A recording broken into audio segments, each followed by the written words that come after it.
Hello guys, and welcome to one more Play It Right. Today I'm going to show you how to play Knights of Fire Battle for Budapest by Mighty Boards. Knights of Fire Battle for Budapest is the second game of a duology based on the events of the Hungarian Revolution.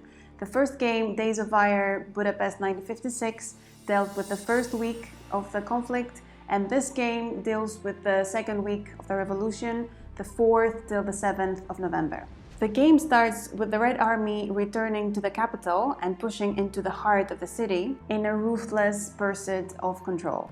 For the players in charge of the Hungarian defense, the game is a hopeless war of survival. There are two modes you can play the game. There is the solo or cooperative game mode for 1 or 2 players, and a competitive or conflict mode for 2 to 3 players. Both rule sets are playable in their basic or advanced version. The advanced version offers some additional options for the revolutionary player and some extra replayability for the Soviet commander. In this video, we're going to focus on the conflict or competitive mode, covering the advanced rule set. So let's go through the setup of the game and getting to know the basics. For the conflict mode, select one player to be the Soviet commander, and the other player or players will be in the revolutionary team. So you first put down the game board, showing a map of central Budapest, split into 3 divisional sectors and further split into 13 districts. The revolutionary players should be sitting on the west side and the Soviet commander on the east side. Then you place the round marker on the November 4th AM space of the calendar on the board. This calendar marks the 10 rounds of the game, which is roughly 8 hours of activities for the two sides, having every 3 rounds taking place at night, which affects some of the rules. The Revolutionaries' morale marker is what the Soviet side wants to break and what the Hungarians are trying to keep high, while the opposite is the case for Soviet's prestige track, and you place them on the space 25 and on the space 23 respectively on the main track. The readiness marker should go on space 3 of the readiness track, and it refers to the readiness level on attacking and counter-attacking of the Soviets.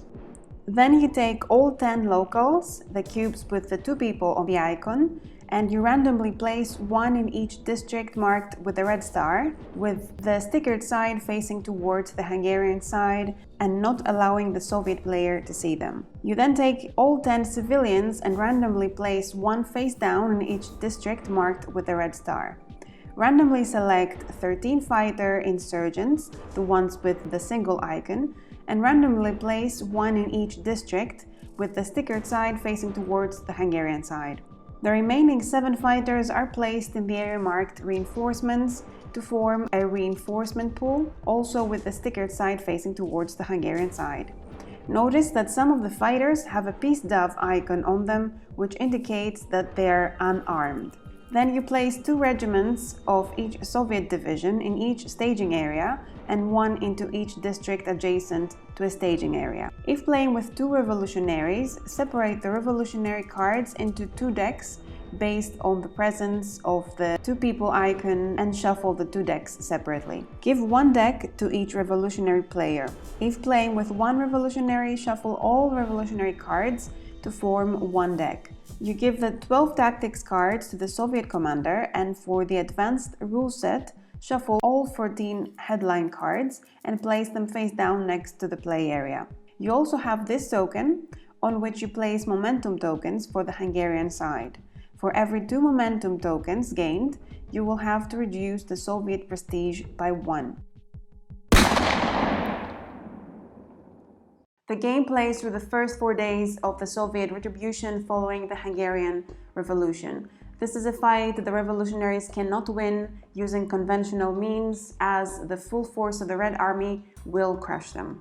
So the goal for the revolutionaries is to try to save as much as they can and to try to cause the Soviet side to lose prestige. This can be done by helping as many civilians to escape as possible, disabling the Soviet units as often as possible. The Soviet side goal is to try to reduce the morale of the Hungarians by arresting the civilians before they can escape, eliminating the Hungarian insurgents, placing occupying garrisons throughout key locations of the city. The game ends when all Hungarian fighting units are eliminated or when the morale reaches 0. At this time, if the value of the fled civilians is less than the remaining Soviet prestige, then the Soviets have won. If, however, the Hungarians manage to save civilians totaling in more value than the commander's remaining prestige, the Soviets' military victory is hollow, and for gameplay purposes, this counts as a Hungarian victory. The game is played over a maximum of 10 rounds. Each round has the following sequence of stages. First is the draw and tactics phase. The revolutionary side draws cards from their deck according to the number of revolutionary players and the current value of morale. For one revolutionary player in the first round, you draw 12 and you cannot have more than 12 cards in hand during the game. For the tactics part, the Soviet player selects tactics cards. The commander selects and examines all tactics cards except the ones that are unavailable, which we will see later on, and selects a maximum of 6 of them to keep. Each unavailable card counts against the limit of 6.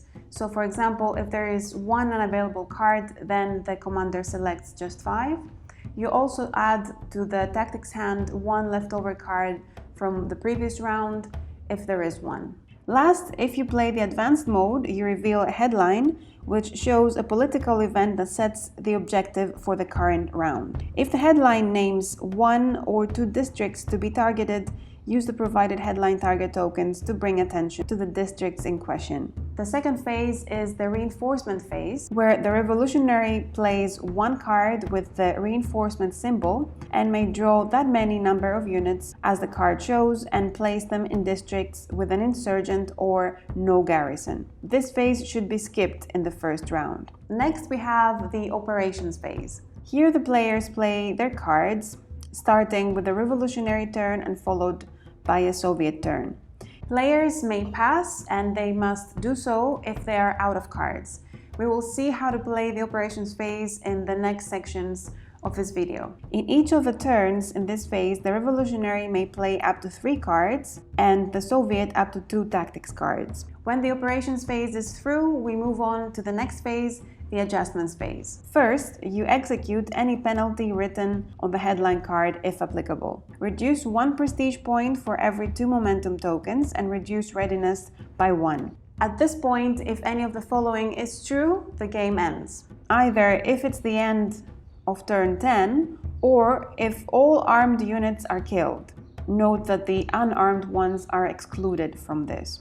Also, the revolutionary has the option to surrender if there are 6 or less revolutionary insurgents left, and in that case, the game is over. Next, you need to adjust the morale. Decrease by 1 for every 2 revolutionary units killed or arrested this turn. Then decrease by 1 for every 3 garrisons not disabled or blocked, and you increase by 1 for every 3 disabled garrisons. If morale reaches 0 after the adjustments, then the revolutionary side needs to surrender and the game ends. One final thing in the adjustments phase, the Soviet may keep 1 unplayed tactical card. Then he or she takes all the rest of the tactics cards, shuffles, and for every 3rd disabled Soviet unit, reveals 1 face-up. These face-up cards will be unavailable for next round's draw phase. You also recover all disabled units and you advance the round marker. And finally, there is the cleanup phase, where you hide any revealed insurgents, you remove the killed or arrested units and the tokens from the momentum box, unless it's an odd number, in which case you leave 1.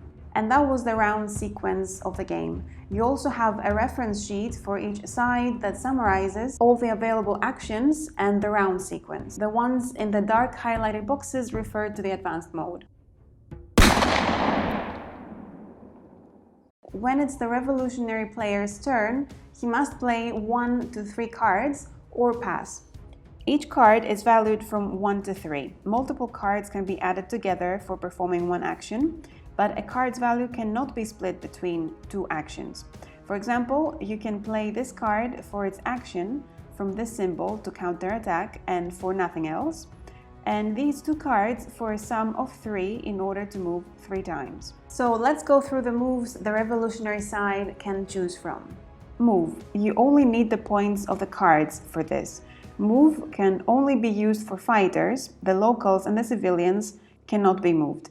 You can move a fighter to an adjacent district, and you may move him multiple times and/or multiple fighters. Open attack. You play a card or cards with at least 3 points to disable a Soviet unit. You need also to reveal the insurgent that performs this action. You can target any active garrison or regiment in the same district as the selected insurgent. To disable, you just flip the targeted Soviet unit. Then you gain momentum, and then the Soviet side has a chance to counterattack. For that, you roll the die. If the roll is equal to or 1 or 2 less than the current readiness level, the result is wounded. Place a wound token on the selected insurgent. If the insurgent already had a wound token, remove it and move the insurgent into the area marked killed or arrested units, and then decrease readiness by 1. If the roll is 3 less than the current readiness level, the result is kill. Immediately move the selected insurgent into the area marked killed or arrested units, regardless whether it was wounded before or not. Then you decrease readiness by 1. If the roll was greater than the current readiness level, the result is a miss. Increase readiness by 1. This action helps a civilian flee. Play cards with operation points equal to 6 minus the number of insurgents in the district.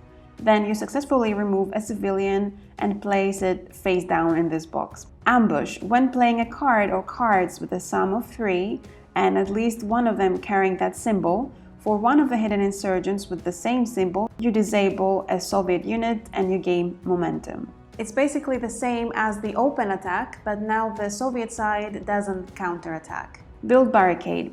When playing a card with points equal to 1 plus the number of active regiments in the district, and at least one of them carrying that symbol, you reveal one of the hidden insurgents with a matching symbol and place 1 barricade. You can have more than 1 barricade in the district. In the advanced version, you can also use the following actions. In the defy action, you can use an unarmed fighter for propaganda purposes. For a cost of 1 or more operation points, reveal 1 hidden insurgent, fighter or local, in any district. Decrease readiness by 1 and additionally gain momentum equal to the points spent minus 1 if all of the below conditions are true. The insurgent revealed has a peace dove icon. There is a barricade or rubble in the district. There is at least 1 active regiment in the district. You can also use the medics. To do so, reveal 1 or more hidden insurgents, fighters or locals, with a medic icon on them in 1 or multiple districts. Then, for each operational point spent on this action, either remove a wound from another insurgent in the same district as one of the just revealed medics, or hide another insurgent in the same district as one of the just revealed medics. The medics cannot heal or hide themselves, but you can use 1 medic to heal or hide another. On the Soviet turn, the commander must play 1 or 2 tactics cards or pass. Each tactics card describes a number of actions, each with a multiplier. The commander performs all actions written on the chosen card or cards in any order they wish, as many times as the total multiplier on the 2 cards. It is allowed to jump back and forth between the 2 cards to perform actions. The only restriction is all actions must be spent in the same divisional sector. It is also allowed to play a card, start resolving its actions, and then, depending on the later outcomes, you can choose to play another card and add its actions to the mix. So let's see the actions of the Soviet side. For each move action, the Soviet commander may move an active regiment to an adjacent district as long as that move doesn't cross divisional sector borders, which are these. The regiments may not move back into the staging area. The only restriction is the pinning rule. As long as a district contains a revealed insurgent, a barricade or a rubble token, for the advanced version only, a regiment cannot enter and exit that district on the same turn, but it may leave such district if it started the turn there. Recon. For each recon action, the commander may reveal 1 hidden insurgent in a district with an active Soviet regiment. At the end of a turn where at least one insurgent was revealed, increase readiness by 1. Note that the recon action cannot be taken on night turns. Let's look at the different ways the Soviets can attack. First, we have the probe. The probe action is the basic attack action of the Soviet side. For each probe action, select an active regiment and flip the top card of the combat deck. For each point of the probe value on the revealed card, select an insurgent in the same district as the attacking regiment and either place a wound on an insurgent, revealed or hidden, or move an insurgent that already has a wound to the killed or arrested units area of the board. Killed units are automatically revealed. An important note is that on night turns, you use the reveal card's night probe value instead of its normal probe value. If there is a barricade in the district, the commander cannot probe there. In the advanced version only, if there is a rubble in the district, subtract 1 point from the revealed probe value. Furthermore, if the revealed probe value is 3, before subtracting for the rubble, place a rubble token in that district. There is no limit of rubble tokens in a particular district, but it is possible for rubble tokens to run out. The Hungarian side has a chance to counterattack. They can play a card or cards with a sum of 3 and at least one of them carrying that symbol. For one of the hidden insurgents with the same symbol, they disable a Soviet regiment unit and reveal the hidden insurgent. They don't gain momentum, but they draw 1 card instead. Assault. Assault is the stronger attack action of the Soviet commander. The assault action is resolved the same way as probe, but it cannot be taken on night turns. One important note is that once a regiment has taken an assault action, it cannot take any more actions that turn. If there is a barricade in the district, subtract 1 point from the revealed assault value. Resolve the Hungarian counterattack after each and every assault attempt separately, using the same procedures described in the probe action. If there is a rubble in the district, subtract 1 point exactly the same way as you did in the probe.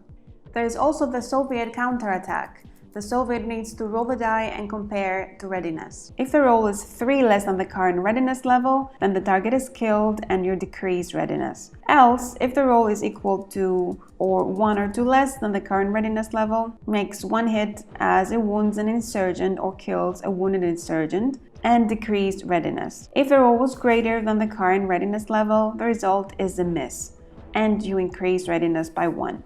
And let's see the remaining of the actions. Clear. For each clear action, the commander selects a barricade or a rubble in the advanced version in a district with an active Soviet regiment and removes it. Garrison. For each garrison action, the commander selects a district that has at least 1 active regiment, has an objective icon on it, does not already have a garrison in it, and he places an active garrison in the selected district. Rally. For each rally action, the commander selects a disabled garrison or disabled regiment.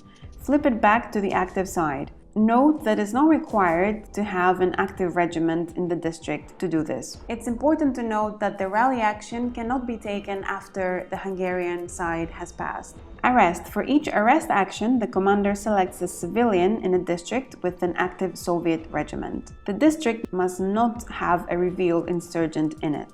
Move the selected civilian to the killed or arrested units area on the board, but do not reveal it. At the end of a turn where at least 1 civilian was removed due to an arrest, decrease readiness by 1 if able. Note that readiness may not go below 1. Last, the Soviet player can also resolve headlines. If any time during a Soviet turn the conditions listed on the headline card are true, the commander may do the following. Discard a card from their hand that has this icon on it.